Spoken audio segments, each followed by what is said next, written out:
There, I'm meteorologist Robert Speta. This is Typhoon Shanshan. This storm system continuing to wrap up here and intensify just off the east coast of the Amami Islands. That's Amami-Jima. Okinawa is down here towards the south and west, and it looks like it's just going to skirt the coast of Amami, bringing some typhoon conditions out here. Not the worst storm they've ever seen, but definitely some impacts. But southwestern Japan is going to probably see the bigger impacts with the rainfall with this storm. So let's take a look at that forecast, a track here from the Japan Meteorological Agency, just showing it as it loops off towards the north, moves towards the north and east. Winds right now at 100 kilometers per hour. I think this is even stronger than that, though.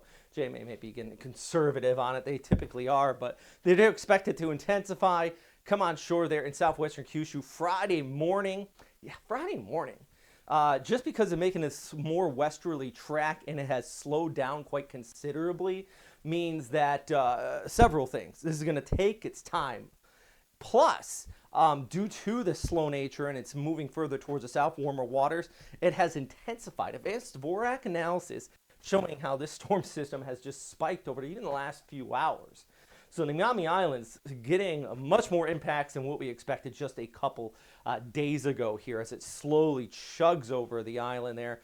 Pressure down 960, 150 kilometer per hour winds possible across the Amami Islands, intensifying just a bit as it nears Kagoshima, and then coming on shore, as I mentioned, Friday morning around southern Kyushu. That includes Kagoshima, Sakurajima area. Fukuoka also going to look at some impacts wrapping around. My military friends in Sasebo, wouldn't be surprised if you go through core warnings there. Same with Iwakuni as those winds kick up the inland sea and then eventually moves across Shikoku, the Kii Peninsula.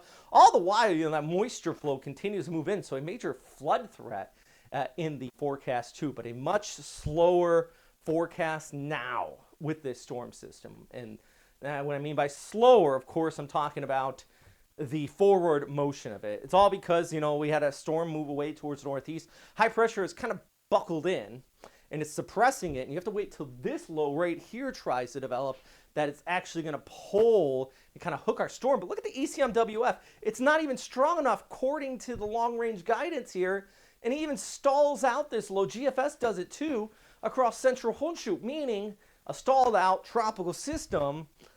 Oof, that is a lot of rain in the forecast. Anywhere in the darker red indicates 300 millimeters or more.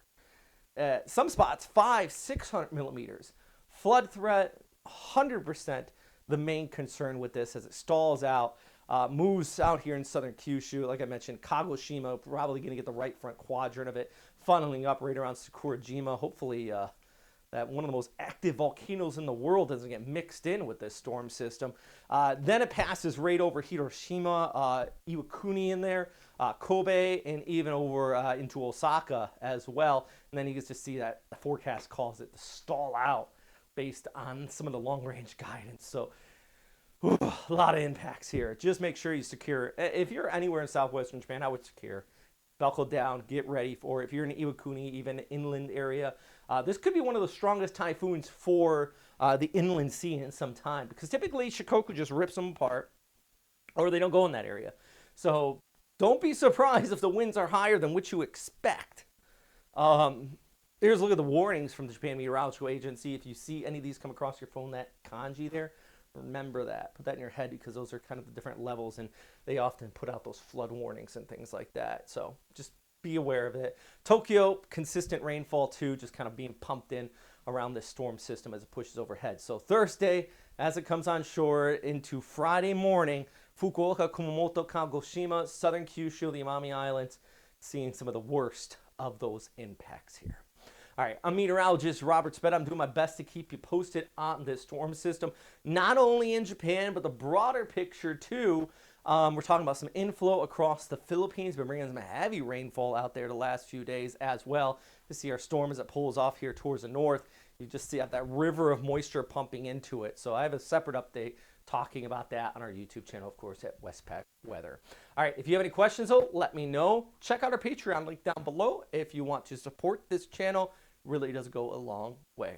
All right, as always, stay safe out there, especially if you're ahead of this growing and strong storm system.